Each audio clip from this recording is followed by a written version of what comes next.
Hello friends, welcome to Vel Rojan crime diaries. யூஎஸ்ல இருக்க Oklahoma ஸ்டேட்ல எட்மண்ட்ங்கிற மாதிரி ஒரு ஊர் இருக்கு. அந்த ஊர்ல கேரிங்கிற ஒரு நபர் தன்னோட காதலி ஜேனட்ங்கிற பெண்ணோட ஒரு வீட்டில் தனி கொடுத்தனம் இருந்துட்டு வராரு. இந்த கேரி ஒரு பிசினஸ் மேன், அவர் அக்கௌண்டன்ட் பிசினஸ் பண்ணிட்டு இருக்காரு. அவங்க காதலி ஜேனட் ஒரு பிரைவேட் கன்சர்ன்ல வேலை பார்த்துட்டு இருக்காங்க.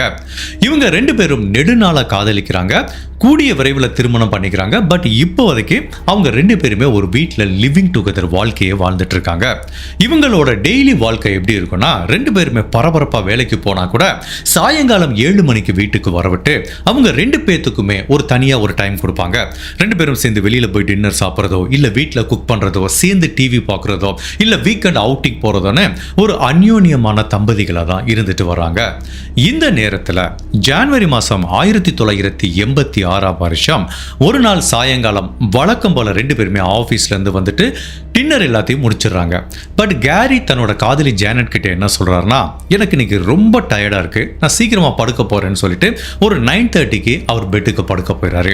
ஜேனட் என்ன சொல்றாங்க, எனக்கு தூக்கம் வரல, நான் கொஞ்ச நேரம் புக்கு படிச்சுட்டு லேட்டா படுக்கிறேங்கிறாங்க. அவங்களும் ஒரு 10-10:30 மணி வரைக்கும் புக்கு படிச்சுட்டு ரொம்ப டயர்டா இருக்கிறதுனால சரி குளிச்சுட்டு படுக்கலான்னு அவங்க பாத்ரூமுக்கு போயிட்டு ஒரு 5 to 10 மினிட்ஸ் ரிலாக்ஸா குளிக்கிறாங்க. அப்படி குளிச்சு முடிச்சுட்டு அவங்களும் 11 மணிக்கு வந்து பெட்ல படுத்துறாங்க. ரெண்டு பேரும் அசந்து டயர்டா தூங்கிட்டு இருக்கும்போது நடுராத்திரி 1 மணிக்கு அவங்க வீட்டு லிவிங் ரூம்ல இருந்து ஒரு சத்தம் வருது. இப்போ இவங்க ரெண்டு பேருமே பதட்டமா அந்த சத்தத்தை கேட்டு எழுந்திருச்சுட்டாங்க. அந்த சத்தம் என்ன மாதிரி சத்தம்னா, அவங்க வீட்டுக்குள்ள ஒரு இன்ட்ரூடர் வந்ததுக்குரிய தெளிவான சத்தம் கேட்குது. இப்போ இந்த கேரி தன்னோட காதலி கிட்ட என்ன சொல்றாரு, நான் போய் என்னன்னு பார்த்துட்டு வரேன், பட் எக்காரணத்தை கொண்டும் நீ இந்த பெட்ரூமை விட்டு வரவே கூடாதுன்னு சொல்லிட்டு இப்ப கேரி லிவிங் ரூமுக்கு போறாரு. இவங்க ஜேனட் அப்படியே பயத்துல உறைஞ்சி பெட்ல உட்கார்ந்துருக்காங்க. கிட்டத்தட்ட இந்த கேரி போன 5 நிமிஷம் கழிச்சு திடீர்னு அந்த காதலர் கேரியோட அலறல் சத்தம் கேட்குது. ஹெல்ப் மீ, எனக்கு யாராவது உதவி செய்யுங்கன்னு சொல்லி பயங்கரமான அலறல் சத்தம் கொடுக்குறாரு. உடனே இந்த ஜேனட் பதறி அடிச்சுட்டு பெட்ரூம்ல இருந்து லிவிங் ரூமுக்கு போறாங்க. பட் அங்க போன ஜேனட் பார்த்த காட்சி அவங்க இருதயத்தை ஒரு செகண்ட் ஃப்ரீஸ் ஆகிற மாதிரி ஒரு காட்சியை பார்க்குறாங்க. அதாவது அவங்க காதலர் கேரியும் அவங்க வீட்டுக்குள்ள 3வது ஒரு இன்ட்ரூடர் வந்திருக்காரு. ரெண்டு பேரும் சண்டை போட்டுட்டு இருக்காங்க. அந்த இன்ட்ரூடர் ஃபுல் கண்ட்ரோல் எடுத்துட்டு இவங்க காதலர் கேரியை கடுமையா தாக்க ஆரம்பிக்கிறாரு. இப்படி சட்டையை பிடிச்சிட்டு செவத்துல போய் அடிக்கிறாரு. கையில வச்சிருந்த கத்தியை வச்சு சராமாரியா இந்த கேரியை குத்த ஆரம்பிக்கிறாரு. இப்ப ஜேனட்டுக்கு நல்லா தெரியும், தன்னோட காதலனை காப்பாத்த போனா தானும் அவங்க கிட்ட மாட்டிப்போம், பிளஸ் அந்த இன்ட்ரூடர் கிட்ட சண்டை போற அளவுக்கு தான் உடல்ல பலம் இல்லைன்னு இவங்க பயந்துட்டு வேகமா பெட்ரூமுக்குள்ள போறாங்க. பட் ஜேனட்டுக்கு நல்லாவே தெரியும் இந்த இன்ட்ரூடர் அடுத்து பெட்ரூமுக்கு வருவானே. சோ இவங்க வேகமா ஓடி பெட்ரூம் கதவை சாத்துறதுக்கு முன்னாடியே அந்த இன்ட்ரூடர் பெட்ரூமுக்கு வந்துடுறான். இப்ப ஜேனட்டை ஃபுல் கண்ட்ரோல் எடுத்துறான். சோ ஜேனட்டை பெட்டுக்கு கூட்டிட்டு போயிட்டு 1 மணி நேரம் இல்ல, 2 மணி நேரம் இல்ல, தொடர்ந்து 5 மணி நேரம் அவங்க கிட்ட பாலியல் வன்கொடுமை பண்றான். சோ இப்ப ஜேனட்டும் அவங்க கிட்ட கெஞ்சுறாங்க. அவங்களுக்கு நல்லாவே தெரியும் தன்னோட காதலர் இவன் என்ன பண்ணான்னு தெரியல, தன்னோட காதலர் உயிரோடு இருக்கிறதுக்கு வாய்ப்பு இல்லைன்னு தெரியும். இவன் தன்னையும் கொலை பண்றதுக்கு வாய்ப்பு இருக்கு. பிகாஸ் நான் ஏற்கனவே இவனோட முகத்தை பார்த்துட்டேன். ஸோ நான் போய் போலீஸ்ல சொல்லிடுவேன்னுட்டு அவன் நம்மளை கொலை பண்ண வாய்ப்பு இருக்குன்னு அவங்கிட்ட உயிர் பிச்சை கேட்டு மன்றாடுறாங்க. என்ன சொல்றாங்கன்னா, நீ என்ன வேணாலும் எடுத்துக்கோ, நீ ஆல்ரெடி என்னையே எடுத்துக்கிட்ட, என் வீட்டில் உனக்கு என்ன வேணும்னாலும் எடுத்துக்க, என்னை உயிரோட விட்டுன்னு சொல்ற மாதிரி கெஞ்சி கேட்குறாங்க. நீ என்னை கொலை பண்ண வேண்டிய அவசியமே இல்லை, நீ எதுக்காக வந்தியோ அது உனக்கு கிடைச்சிருச்சு, நான் போலீஸ்ல கண்டிப்பா உன்னை பத்தி சொல்லவே மாட்டேங்கிற மாதிரி உறுதியா சொல்ல விட்டு அவனுக்கு இவங்க மேல ஒரு சின்ன இரக்கம் வந்து, சரி உன்னை உயிர் பிச்சை விடுறேன், பட் எப்பவுமே போலீஸ் கிட்ட என்ன பத்தி ஒரு வார்த்தை கூட நீ சொல்லக்கூடாதுன்னு ஒரு வார்னிங் கொடுத்துட்டு அந்த நபர் கிளம்பி போயிடறான். அவன் போன அடுத்த 5 நிமிஷத்துக்குள்ளே இவங்க லிவிங் ரூமுக்குள்ள வந்து பதட்டமா பார்க்கும்போது அங்க அவங்க காதலர் கேரி ரத்த வெள்ளத்துல மிதந்துட்டு இருக்காரு. உடனே இவங்க போலீஸ் கால் பண்ணி சொல்றாங்க. அடுத்த 5 மினிட்ஸ்க்குள்ளே போலீஸ் டிபார்ட்மெண்ட் பாராமெடிக் டீம் எல்லாருமே வந்து பாக்குறாங்க.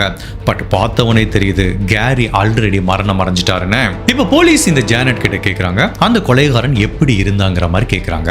இவங்க என்ன சொல்றாங்கன்னா, அந்த கொலைகாரனுக்கு ஒரு 20லேருந்து 22 வயசுக்குள்ள இருக்கும். நல்ல ஸ்டவுட்டா இருந்தான், ஒரு குறுந்தாடி வச்சிருந்தான், கையில க்ளவுஸ் போட்டு தான் உள்ள வந்தான். பட் அவன் வெறும் அண்டர்வேர், வெறும் ட்ரவுசர் மட்டும்தான் போட்டிருந்தான். காலில் செருப்பு போடல, ஷூ போடல, ஏன் சாக்ஸ் கூட போடல அப்படிங்கிற மாதிரி சொல்றாங்க. இப்போ போலீஸுக்கு ஒரு கன்ஃபியூஷன் வந்துருச்சு. இவ்வளோ பெரிய கிரைமை பண்ண வர்ற ஒருத்தன் வெறும் ட்ரவுசரா போட்டு வருவாங்கிற மாதிரி ஒரு டவுட் வருது. அதுவும் எப்படி வெறும் காலோட வருவான்? அட்லீஸ்ட் ஒரு செப்பலாவது போட்டு வர மாட்டானா அப்படிங்கிற மாதிரி பலவித குழப்பங்கள் வர ஆரம்பிக்குது. மேலும் இந்த கிரைம் சீன்ல, அதாவது கேரி கொலை செய்யப்பட்ட அந்த லிவிங் ரூம்ல பார்க்கும்போது அங்க இருக்கிற சுவரே அப்படி டேமேஜ் ஆயிருக்கு. ஸோ தட் மீன்ஸ் அவன் அப்படியே கேரி அப்படி தூக்கி செவத்துல அடிச்சதுல அவர் தலையில கடுமையான காயம் ஏற்பட்டிருக்கு. இது எல்லாத்தையும் தாண்டி கேரிய பல முறை கத்தியால குத்தியிருக்கான். ஸோ இந்த தடயங்கள் எல்லாமே லிவிங் ரூம்ல கிடைக்குது. பட் போலீஸுக்கு இருக்கிற ஒரு மிகப்பெரிய சந்தேகம் என்னன்னா, ஒரு இன்ட்ரூடர் வந்திருக்கான், காதலரை இப்படி சராமரியா குத்தி இருக்கான், தாக்கி இருக்கான், கொலை பண்ணிருக்கான். பட் இந்த பெண்கிட்ட வெறும் தவறா மட்டும்தான் நடந்திருக்கான். அந்த பெண்ணோட உடம்புல இருந்து அந்த கொலைகாரனோட பயாலஜிக்கல் மெட்டீரியல் எடுத்துட்டாங்க. பட் இந்த பெண்ணோட உடம்புல ஒரு சிறு காயம் கூட ஏற்படலையே. இந்த பெண்ணை மட்டும் எப்படி அவன் உயிரோட விட்டுட்டு போனான்? வந்த இன்ட்ரூடர் இந்த பெண்ணை பார்த்துருக்கான், இந்த பெண்ணும் அவங்கள பார்த்துருக்காங்க. 4-5 மணி நேரம் இந்த பெண்ணை அவன் பாலியல் வன்கொடுமை பண்ணியிருக்கான். அப்போ இந்த பெண்ணுக்கு அவனோட ஃபேஸ் நல்லாவே மனசுல ரிஜிஸ்டர் ஆகிருக்கும். பட் அப்படி இருந்தும் எப்படி ஜானட் அவன் உயிரோட விட்டுட்டு போனாங்கிற டவுட் வருது. போலீஸை பொறுத்த வரைக்கும் யாரையுமே ஈஸியாகவும் சந்தேகப்பட மாட்டாங்க, இவன் இந்த கிரைமை பண்ணியிருக்க மாட்டான்னு ஈஸியாகவும் அவனை ரிலீஸ் பண்ணவும் மாட்டாங்க. ஸோ போலீஸ் இப்போ அவங்க காதலியை சந்தேக கண்ணோட பார்க்க வராங்க. ஒருவேளை இன்கேஸ் ஏன் இப்படி நடந்திருக்க கூடாது? இவங்களுக்கு ஒரு கள்ள காதலர் இருக்கான். அந்த காதலர் கூட இவங்க 2 பேரும் பெட்ரூம்ல ஒன்னா இருக்கும்போது அவங்க கணவர், அதாவது அவங்களோட இன்னொரு காதலர் வந்துட்டாரு. அப்போ கையங்களவுமா இவங்களை பிடிச்சிட்டாரு. ஸோ 2 பேருக்குள்ளேயும் பயங்கரமான ஆர்கியூமெண்ட் வந்ததுல அந்த நபர், கள்ள காதலர், இந்த காதலரை ஏன் கொலை பண்ணிருக்க கூடாதுங்கிற மாதிரி திங்க் பண்றாங்க. பிகாஸ் வீட்டுக்கு வந்த இன்ட்ரூடர் வெறும் ட்ரவுசர் போட்டு வந்தான், வெறும் காலோட வந்தான் அப்படிங்கிற ஸ்டேட்மெண்ட் வந்து போலீஸுக்கு கொஞ்சம் நெருடலா இருக்கிறதுனால ஜானட் மேல ஒரு சந்தேகம் இருந்துட்டே தான் இருக்கு. பட் அப்படி இருந்தா கூட போலீஸ் எல்லா கோணத்திலையும் விசாரணை பண்றாங்க. சரி, இப்ப ஜானட் சொல்றது உண்மையாவே இருக்குன்னு வச்சுப்போம். அப்போ அந்த இன்ட்ரூடர் இந்த வீட்டுக்குள்ள எப்படி வந்தான்? First question. போலீஸ் அந்த லிவிங் ரூமை செக் பண்ணி பார்க்கும்போது லிவிங் ரூம்ல ஒரு விண்டோ இருக்கு. அந்த விண்டோவை இவங்க திறந்து வச்சிருக்காங்க. பட் அப்படி இருந்தாலும் அந்த விண்டோவை க்ளோஸ் பண்றதுக்கு ஒரு ஸ்கிரீன் இருக்கு. அந்த ஸ்கிரீனை யாரோ ஒரு நபர் கட் பண்ணிருக்காரு. ஸோ இதுல இருந்து தெரியுது அந்த ஸ்கிரீனை கட் பண்ணி தான் இன்ட்ரூடர் உள்ள வந்திருக்கான் அப்படிங்கிற இன்னொரு தடயமும் கிடைக்குது. அதுக்கப்புறம் சரி ஓகே, இவன் ஒரு ஜன்னல் வழியா உள்ள வந்திருக்கான். அந்த ஜன்னலுக்கு வெளிப்புறமா போய் போலீஸ் பார்க்குறாங்க. அங்க நிறைய காலடி தடங்களை கண்டுபிடிக்கிறாங்க. ஸோ தட் மீன்ஸ் ஒரு இன்ட்ரூடர் இந்த ஜன்னல் வழியா குதிச்சு உள்ள வரும்போது அவனோட காலடி தடங்கள் ஜன்னலுக்கு வெளிப்புறமா இருக்கு. அதை எல்லாத்தையும் தாண்டி அந்த இடத்துல முந்தின நாள் மழை பெஞ்சதுனால ஈஸியா அவனோட காலடி தடங்களும் பதிஞ்சிருக்கு. அதை எல்லாத்தையும் தாண்டி இன்னொரு பிரிண்டையும் கண்டுபிடிக்கிறாங்க. அதாவது அந்த நபர் நெடுநேரம் இந்த ஜன்னலுக்கு கீழேயே உட்கார்ந்து இருந்திருக்கான் அப்படிங்கிற தடயமும் கிடைக்குது. ஸோ தட் மீன்ஸ் அவன் எடுத்தமா அப்படி ஜன்னலை கிழிச்சமா அப்படின்ட்டு உள்ள வரலாம். அவன் பல மணி நேரம் அந்த ஜன்னலுக்கு வெளியில வெயிட் பண்ணி வேவு பார்த்து தான் உள்ள வந்திருக்கான் அப்படிங்கிற வித்தியாசமான தடயத்தையும் போலீஸ் கண்டுபிடிக்கிறாங்க. அதுக்கப்புறம் நிறைய கிரைம்ல எடுத்துப்போம். இப்போ கிரைம் சீன்ல இருந்த ஒரு நபர் ஒரு தியரி சொல்றாரு. இந்த கேஸ்ல எடுத்துப்போம், ஜானட் வந்து இதுதான் சார் நடந்தது, என்னோட ஒருத்தன் உள்ள வந்தா, என்னோட காதலர் போனாரு, பயங்கரமா சத்தம் கேட்டாரு, 2 பேரும் சண்டை போட்டாங்க அப்படிங்கிற மாதிரி ஒரு தியரி சொல்றாங்க. பட் இந்த தியரி உண்மையா பொய்யாங்கிறத போலீஸ் எப்படி கிராஸ் செக் பண்ணுவாங்கன்னா, கிரைம் சீன்ல கிடைச்ச தடயத்தை வச்சு இவங்க சொல்ற ஸ்டேட்மெண்ட்டும் அந்த தடயமும் ஒத்து போகுதா அப்படிங்கிற மாதிரி பார்ப்பாங்க. ஸோ இப்போ போலீஸ் இந்த கிரைம் சீன்ல ஃபுல்லா லூமினால் அப்படிங்கிற ஒரு கெமிக்கல் அப்ளை பண்றாங்க. உங்களுக்கே தெரியும், நிறைய கேஸ்ல நான் சொல்லியிருக்கேன், இந்த லூமினால் அப்ளை பண்ணதுக்கு அப்புறம் அந்த இடத்துல ஏதாவது ரத்தக்கரை இருந்து ப்ராப்பரா கிளீன் பண்ணியிருந்தா கூட அது அப்படியே ப்ளூ கலர்ல க்ளோ ஆகும் ஆக்சுவலி. ஸோ இப்போ இந்த வீட்டில் ஃபுல்லா லூமினால் அப்ளை பண்ணி பார்க்கும்போது இந்த வீட்டுக்குள்ள என்ன மாதிரி வயலன்ஸ் நடந்திருக்குங்கிறத போலீஸால வெட்ட வெளிச்சமா பார்க்க முடியும். அப்படி இந்த வீட்டு லிவிங் ரூம், பெட்ரூம் எல்லா இடத்துலையும் வச்சு பார்க்கும்போது போலீஸ் கண்டுபிடிக்கிற விஷயம் என்ன அப்படின்னா, பெட்ரூம்ல ஒரு சொட்டு ரத்தம் கூட இல்லை. பட் லிவிங் ரூம்ல நிறைய ரத்தம் இருக்கு அப்படிங்கிறத கண்டுபிடிக்கிறாங்க. ஸோ வந்த நபர் இவங்க காதலரை கத்தியால குத்தி இந்த லிவிங் ரூம்ல வச்சு தான் கொலை பண்ணியிருக்காங்கிற தடயத்தை கண்டுபிடிக்கிறாங்க. அதை எல்லாத்தையும் தாண்டி லூமினால் அப்ளை பண்ணப்போ இந்த காதலரோட ரத்தங்கள் இப்படி நிறைய இருக்கும்போது இவன் என்ன பண்ணியிருக்கான், அந்த இன்ட்ரூடர் உள்ள வந்து ஜானட் கிட்ட தவறா நடந்து திரும்ப அவன் அதே ஜன்னல் வழியா தான் வெளியில போயிருக்கான். அப்படி வெளியில போகும்போது கீழே இருந்த ரத்தத்துல அவனோட கால் தடங்கள் பதிஞ்சிருக்கு. ஸோ கிரைம் சீன்ல கொலைகாரனோட ரத்தம் தோய்ந்த கால் தடங்களை கண்டுபிடிக்கிறாங்க. இது ஒரு மிக முக்கியமான தடயமா பார்க்கப்படுது. ஸோ இந்த தடயங்கள் எல்லாத்தையும் வச்சு பார்க்கும்போது மேபி ஜானட் சொன்னது உண்மையா இருக்கிறதுக்கு வாய்ப்பு இருக்கு. அவங்க என்ன நடந்ததுன்னு சொன்னாங்க, கிரைம் சீன்ல கிடைச்ச தடயங்களையும் அதை தான் உறுதிப்படுத்துறதுங்கிறதுனால இப்போ உண்மையிலேயே இவங்க வீட்டுக்குள்ள ஒரு இன்ட்ரூடர் வந்திருக்கான், அவன் தான் கேரியை கொலை பண்ணா, அவன் ஜானட் கிட்ட தவறா நடந்துட்டான். ஸோ இப்போ இந்த தியரி போலீஸுக்கு நம்பகத்தன்மையை கொடுக்குது. கேரி அண்ட் ஜானட் இவங்க ரெண்டு பேரும் இருக்கிற அந்த ஏரியா பரபரப்பா நிறைய மக்கள் இருக்கிற ஏரியா. அப்படிப்பட்ட ஒரு பக்காவான ரெசிடென்சியல் ஏரியால இந்த மாதிரி தைரியமா வீடு புகுந்து காதலரை கொலை பண்ணி காதலிய பல மணி நேரம் பலாத்காரம் பண்ணியிருக்கான். இந்த நிகழ்வு அந்த ஏரியா மக்கள் கிட்ட ஒரு மிகப்பெரிய பதட்டத்தையும் அச்ச உணர்வையும் உண்டு பண்ண ஆரம்பிக்குது. இப்ப போலீஸுக்கு நல்லாவே தெரியும் இந்த நபரை பிடிக்கலனா இந்த மாதிரி பல கிரைம் நடக்குன்னு.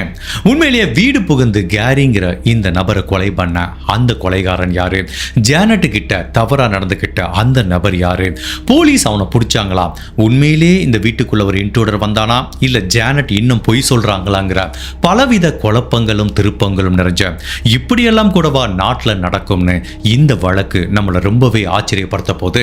இது வெறும் கொலை வழக்கு மட்டுமல்லாம இந்த வழக்குல இருந்து நம்ம நிறைய விஷயங்களை கத்துக்க போறோம். அதுவும் வீட்டில் தனியா இருக்கிற பெண்கள் இந்த வீடியோவை கடைசி வரைக்கும் ஸ்கிப் பண்ணாம பாருங்க. பாதுகாப்பு சம்பந்தமா பல முக்கியமான விஷயங்களை இந்த வீடியோவோட இறுதி பாகத்துல நம்ம டிஸ்கஸ் பண்ண போறோம். ஸோ கேரியை யாரு கொலை பண்ணது அப்படிங்கறத நம்ம தெரிஞ்சுக்கிறதுக்கு முன்னாடி உங்க டைம் 2 செகண்ட்ஸ் எனக்காக ஸ்பெண்ட் பண்ணி என்னோட வீடியோஸ் உங்களுக்கு பிடிச்சிருந்துச்சுன்னா லைக் பண்ணிட்டு கமெண்ட் பண்ணுங்க. இன்கேஸ் என்னோட சேனலை இது வரைக்கும் நீங்க சப்ஸ்கிரைப் பண்ணாம பார்த்தீங்கன்னா மறக்காம சப்ஸ்கிரைப் பண்ணி என்ன சப்போர்ட் பண்ணுங்க. மேலும் இந்த கேஸ்ல உங்ககிட்ட நான் வித்தியாசமான ஒரு ரிக்வெஸ்ட் கேட்க போறேன். நம்ம வியூவர்ஸ் போற நிறைய கமெண்ட்ல இருந்து நான் என்ன தெரிஞ்சுக்கிட்டேன்னா, நம்ம வியூவர்ஸோட ஒரு டே டு டே ஒரு நாளுக்கு நாள் அவங்க வாழ்க்கையில நான் ஒரு மிக முக்கியமான அங்கமா இருக்கிற மாதிரி தெரியுது. அதாவது என்னோட வீடியோ விர்ச்சுவலா நான் நிறைய பேர் கூட டிராவல் பண்ற மாதிரி தான் கமெண்ட் போட்டிருக்காங்க. ஃபார் எக்ஸாம்பிள் ஹவுஸ் ஒய்ஃப் என்ன சொல்றாங்கன்னா, வீட்டில் சமைக்கும் போது துணி துவைக்கும் போதெல்லாம் உங்க வீடியோ கேட்டுட்டே பண்றோங்கிறாங்க. நிறைய பேர் ஒர்க்குக்கு டிராவல் பண்றப்ப உங்க வீடியோ கேட்குறேங்கிறாங்க. பல பேர் தூக்கம் வராதவங்க நைட்டு வீடியோ கேட்குறேங்கிறாங்க. ஸோ இந்த வீடியோவில் நான் உங்ககிட்ட இருந்து என்ன எதிர்பார்க்குறேன் அப்படின்னா, ஜஸ்ட் கமெண்ட் பண்ணுங்க. என்ன மாதிரி சூழ்நிலையில் என்னோட வீடியோவை கேட்குறீங்க, எந்த டைத்தில் கேட்குறீங்க, அது உங்க வாழ்க்கையில் எந்த அளவுக்கு உதவியாக இருக்கு, இல்லை அட்லீஸ்ட் ஒரு என்டர்டைன்மெண்ட்டாக இருக்கு, நான் உங்க வாழ்க்கையில் எந்த ஸ்டேஜில் விர்ச்சுவலாக பயணிக்கிறேன் அப்படிங்கிறத பற்றி இந்த வீடியோவில் கமெண்ட் பண்ணுங்க. எனக்கு உண்மையிலேயே அதை பற்றி தெரிஞ்சுக்கணும்னு ரொம்ப ஆசையாக இருக்கு. இப்போ போலீஸுக்கு ஜானட்டுங்கிற அந்த காதலி மேலே கொஞ்சம் நம்பிக்கை வருது. ஸோ இப்போ அவங்ககிட்ட கேட்குறாங்க, அந்த கொலைகாரன் எப்படி இருந்தான் அப்படின்னு கேட்கும்போது, ஏற்கனவே சொன்ன மாதிரி 20-22 வயசு இருக்கும், குடுந்தாரி வச்சிருந்தான், நல்ல ஸ்டவுட்டாக இருந்தான் அப்படிங்கிற மாதிரி அவனை பற்றி சில டிஸ்கிரிப்ஷனை சொல்கிறாங்க. பட் ஜானட் என்ன சொல்கிறாங்கன்னா, எனக்கு ஜென்ரலாகவே இந்த கிட்ட பார்வை பிரச்சனை இருக்குது, அதுக்காக கண்ணாடி போட்டிருக்கேன். கண்ணாடி போடலைன்னா என்னோட பார்வை எனக்கு சரியாக தெரியாது. ஸோ நைட் நான் கண்ணாடி கழட்டி வச்சுட்டு தான் படுப்பேன். பட் திடீர்னு அந்த இன்ட்ரூடர் வந்ததுனால கண்ணாடி போட முடியல. அதனால் எனக்கு இருக்கிற அந்த குறைவான பார்வையை வச்சு தான் இவ்வளோ விஷயங்கள் என்னால் பார்க்க முடிஞ்சதுன்னு அவங்க சொல்ல ஒரு கம்பாசிட் ஸ்கெட்ச் வரைகிறாங்க.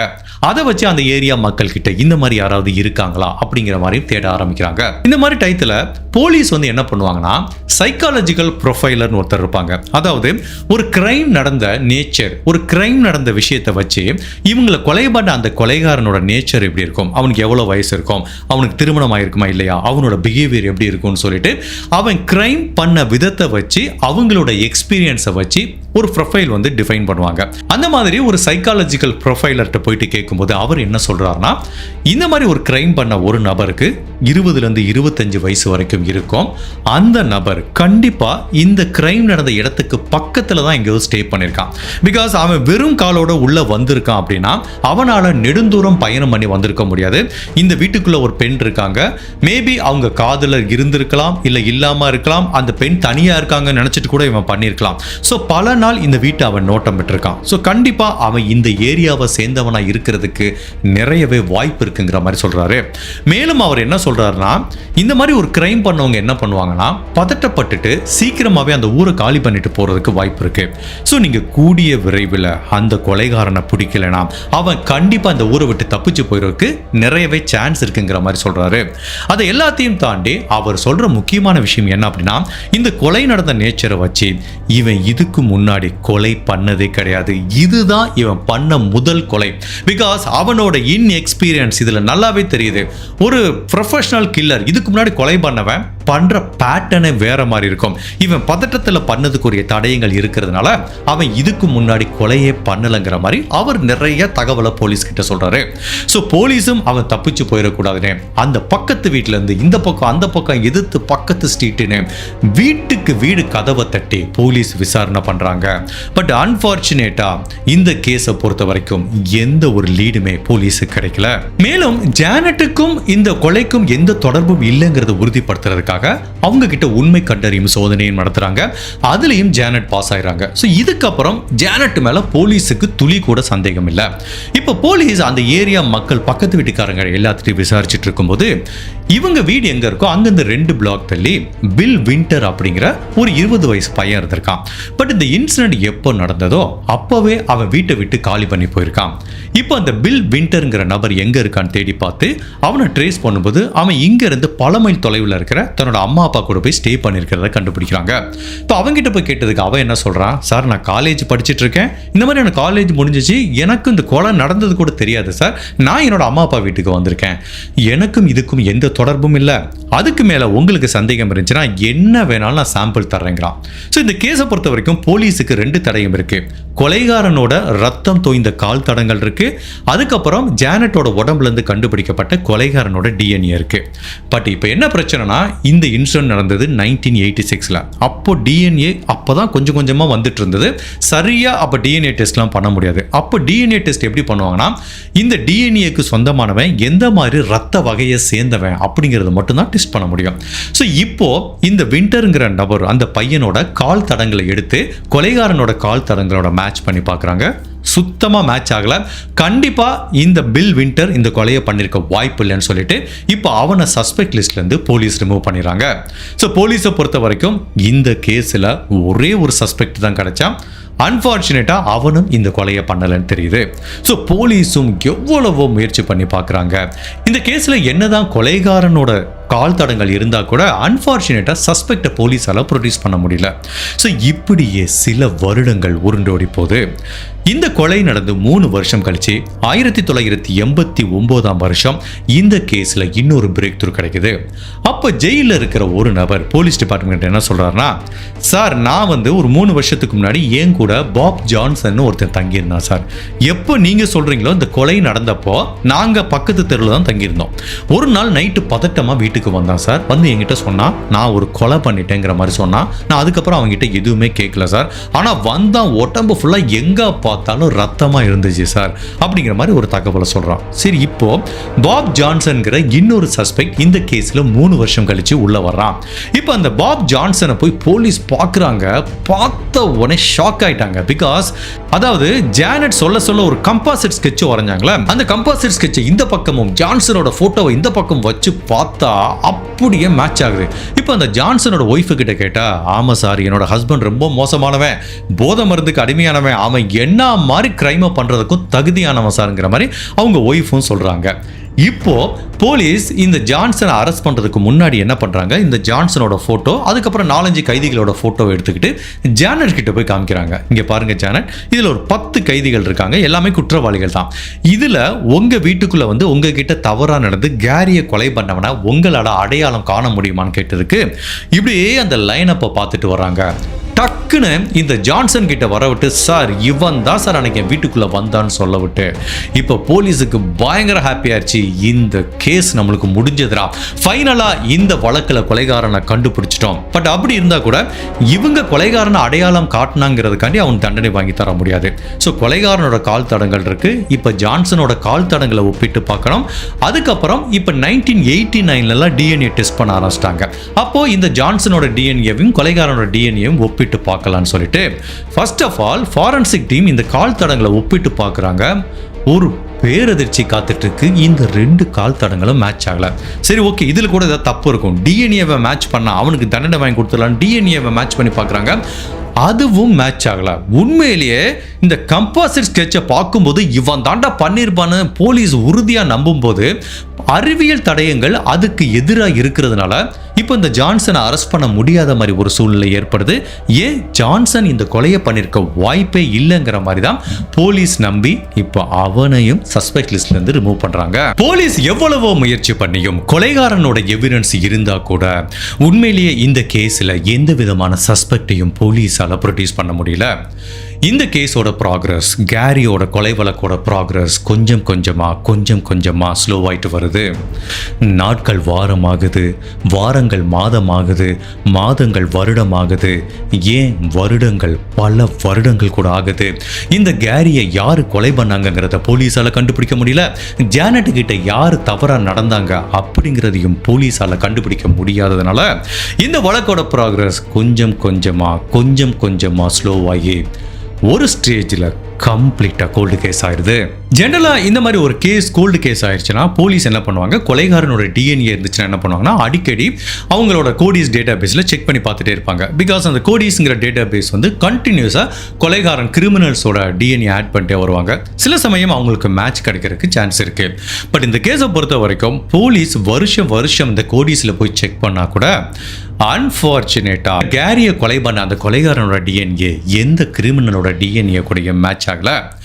இப்படியே பல வருடங்கள் உருண்டோடி போது கேரி கொலை செய்யப்பட்டு 18 வருடங்கள் கழித்து 2004 ஃபைனலா இந்த கேஸ்ல ஒரு மிகப்பெரிய பிரேக் த்ரூ கிடைக்குது.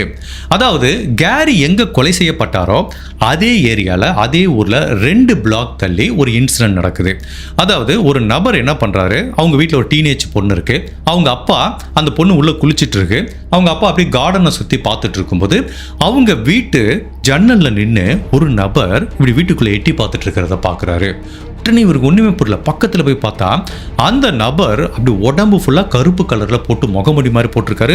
ஃபேஸில் ஃபுல்லாக முகமூடி இருக்கு. கண் பார்வைக்கு மட்டும் கட் பண்ணியிருக்காரு, வாயை கட் பண்ணியிருக்காரு, மூச்சு விடுறது கட் பண்ணியிருக்காரு. மற்றபடி காலில் செருப்பு கூட போடல. உடனே கையும் களவும் அந்த நபரை பிடிச்சி, ஏண்டா இப்படி என்னோட பொண்ணு குளிச்சுட்டு இருக்கும்போது எட்டி பார்ப்பையான்னு சொல்லிட்டு அடின்னு அடிச்சு அந்த நபரை போலீஸ் ஸ்டேஷனில் பிடிச்சு கொடுத்துறாரு. ஸோ இந்த இன்சிடென்ட்டை பற்றி டிவியில் நியூஸ் வருது. அப்போது இந்த கேரியோட கேஸை ஹேண்டில் பண்ணிட்டு இருக்க டிடெக்டிவ் இந்த நியூஸை பார்க்கும்போது சடனாக அவரோட மைண்டில் ஸ்ட்ரைக் ஆகுது. 18 வருஷத்துக்கு முன்னாடி இதே ஏரியாவில் இதே மாதிரி தான் ஒரு நபர் ஜானட்டோட ஜன்னலுக்கு வெளியில் இருந்து இப்படி உள்ளே வந்து ஒரு கொலை பண்ணிட்டு போனது ஞாபகத்துக்கு வந்ததுனால அப்போ அவருக்கு ஒரு தியரி ஞாபகம் வருது. அதாவது ஜானட்டோட கேஸில் என்ன கண்டுபிடிச்சாங்கன்னா அந்த கொலைகாரன் ஜன்னலுக்கு வெளியில் பல மணி நேரம் உட்கார்ந்து இருந்ததுக்குரிய தடயங்கள் கிடைக்குது. இப்போ ஒருவேளை இப்படி நடந்திருக்கலாமோ, அந்த கொலைகாரன் அந்த ஜன்னலுக்கு கீழே உட்காந்து இவங்க ஜானட் குளிச்சதை வேடிக்கை பார்த்துட்டு இருந்திருக்கலாமோ அப்படிங்கிற மாதிரி இவங்களுக்கு தோணுது. ஸோ அப்போ அவன் கொலை பண்ண வந்தது கேரியா இல்லை, ஜானட் தனியா இருக்காங்கன்னு நினைச்சு உள்ள வந்திருக்கலாம். அப்போ இந்த கேரி இடையில வரும்போது கேரியை கொலை பண்ணிருக்கலாம். ஸோ இப்போ அதே மாதிரி தான் அதே ஏரியால ஒரு நபர் ஜன்னலுக்கு கீழே பதுங்கி இருந்து பெண்கள் குளிக்கிறத இப்படி ஒளிஞ்சிருந்து பார்க்குற மாதிரி ஒரு இன்சிடென்ட் நடந்ததுனால ஒருவேளை இவன் தான் அந்த கொலைகாரனா இருக்குமான்னு சொல்லிட்டு இப்போ அவனை பார்க்க போறாங்க. இப்போ போலீஸ் இந்த மாதிரி ஒரு ஜன்னல்ல எட்டி பார்த்த குற்றத்துக்காக ஜொனாத்தன் ஸ்காட் கிரகம் அப்படிங்கிற ஒரு நபரை அரெஸ்ட் பண்ணியிருக்காங்க. இப்போ அந்த நபருக்கு 40 வயசாகுது. அவனை பத்தி பேக்ரவுண்ட் செக் பண்ணி பார்த்தா அவன் கிட்டத்தட்ட ஒரு 15 வருஷம் யூஎஸ் ஆர்மியில சர்வீஸ் பண்ணதுக்கு அப்புறம் இப்போ ரீசெண்டாக தான் ரிட்டையர் ஆகி வந்துட்டு இந்த ஏரியாவுக்கு வந்திருக்கான்.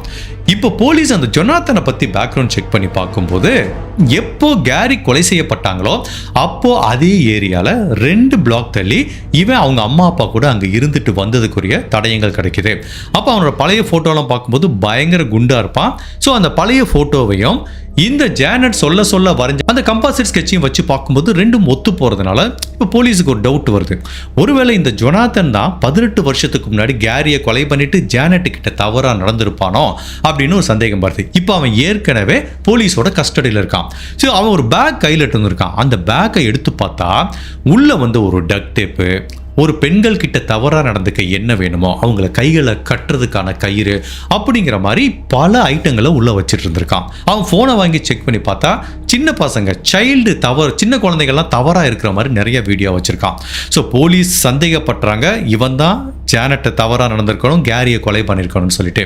இப்போ இவங்க கஸ்டடியில் இருக்கிறதுனால இந்த ஜொனாத்தனோட கால் தடங்கள் சாம்பிளை எடுத்துட்டு கொலைகாரனோட கால் தடங்கள் சாம்பிளை ஒப்பிட்டு பார்க்குறாங்க. 100% மேட்ச் ஆகுது. எல்லாத்துக்குமே பயங்கர ஹாப்பி ஆயிடுச்சு.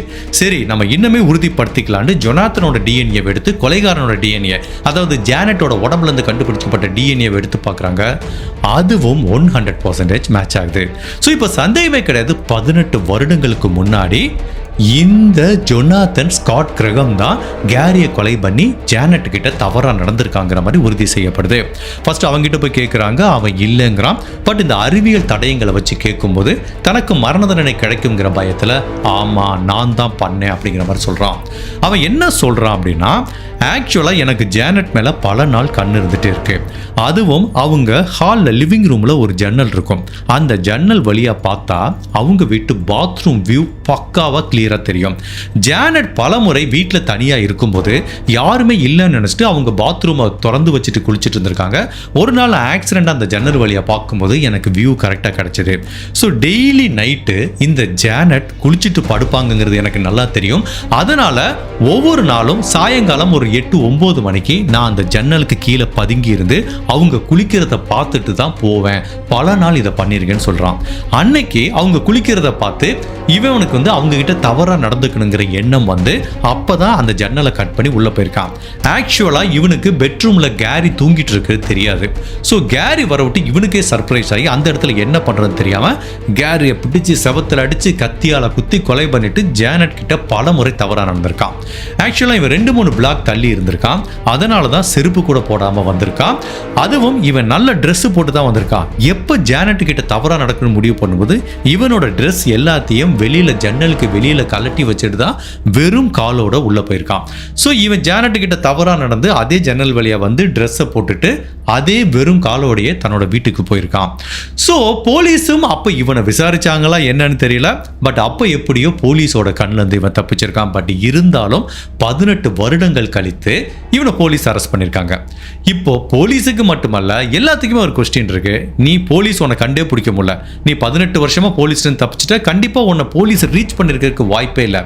பட் உனக்கு என்ன தைரியம் இருந்தா நீ ஆர்மியில் போய் அதுக்கப்புறம் சர்வீஸ் பண்ணிட்டு 15 வருஷம் சர்வீஸ் பண்ணியிருக்க, இதே ஏரியாவுக்கு திரும்ப வந்து 18 வருஷத்துக்கு முன்னாடி பண்ண குற்றத்தை இதே மாதிரி பண்ணிட்டு இருக்க. ஸோ இதுக்கு பேர் ஆங்கிலத்தில் விண்டோ பீப்பிங்னு சொல்லுவாங்க, இல்லை விண்டோ வாட்சர்னு சொல்லுவாங்க. இப்படி ஒரு கிரைமை பண்ணும்போது இன்கேஸ் போலீஸ் உன்னை பிடிச்சா ஆட்டோமேட்டிக்காக உன்னை 20 வருஷத்துக்கு முன்னாடி நடந்த கொலையில் லிங்க் பண்ண மாட்டாங்கன்னு உனக்கு தெரியாதா? இதை ஏன்பா பண்ணன்னு கேட்டதுக்கு இது என்னோட ஃபேண்டசி. அது பண்ணும்போது எனக்கு ஒரு பயங்கர எக்ஸைட்மெண்ட் கிடைக்குது. ஸோ நான் வந்து இந்த இன்சிடெண்ட்டை பண்ணி ஆர்மிக்கு போனேன். அங்கே போய் இந்த தவறு எதுவும் பண்ணலை. பட் எப்போ இந்த ஏரியாவுக்கு திரும்ப வந்தனோ அப்போ எனக்கு அந்த பழைய ஞாபகங்கள் வந்து அந்த கிரைமை திரும்ப பண்ணணும்னு எனக்கு தோண ஆரம்பிச்சிருச்சு அப்படிங்கிற மாதிரி இவன் ஒரு ஸ்டேட்மெண்ட் சொல்கிறான். ஸோ ஃபைனலாக கேரியை கொலை பண்ண குற்றத்துக்காகவும் ஜானட் கிட்ட தவறாக நடந்த குற்றத்துக்காகவும் 18 வருடங்கள் கழித்து அரெஸ்ட் செய்யப்பட்ட இந்த ஜொனாத்தன் ஸ்காட் கிரகமுக்கு அமெரிக்க நீதிமன்றத்தில் பரோல வெளிவர முடியாத மாதிரி ஆயுள் தண்டனை கொடுக்குறாங்க.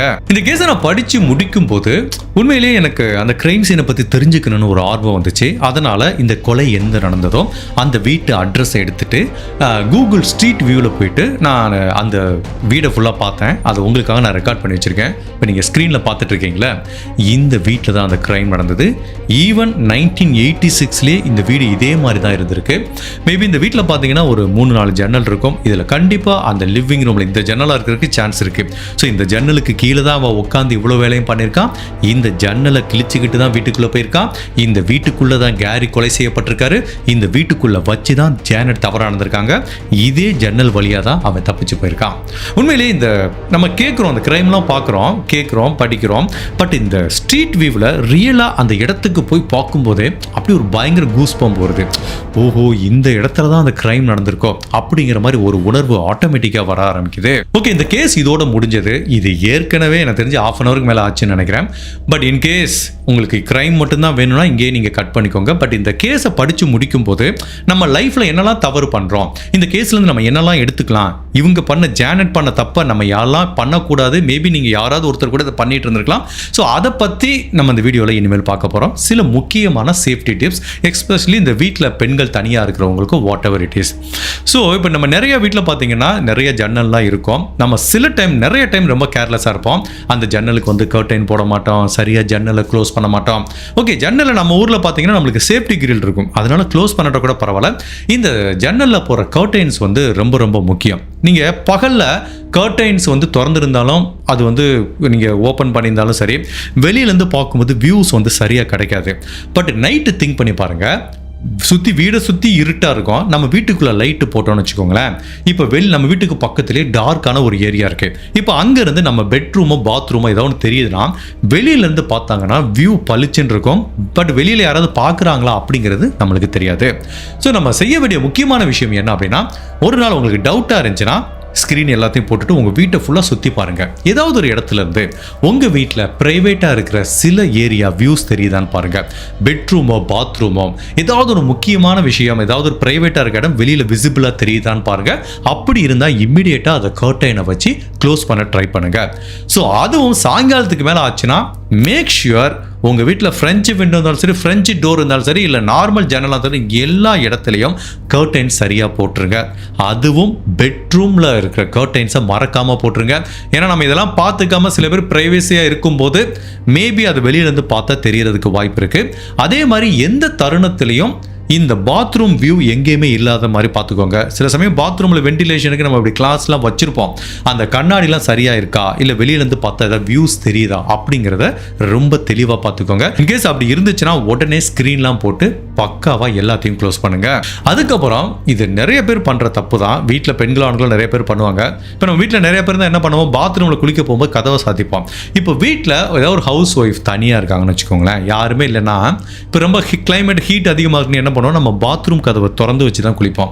நம்ம மெயின் டோரை பூட்டி வச்சிருப்போம், அதெல்லாம் நம்மளுக்கு நல்லா தெரியும். வேற யாரும் வரப்போறா, நம்ம தான் மெயின் டோரை பூட்டிட்டோமேன்னு சொல்லிட்டு பாத்ரூம் கதவை திறந்து வச்சுட்டு நிறைய பேர் குளிப்போம்.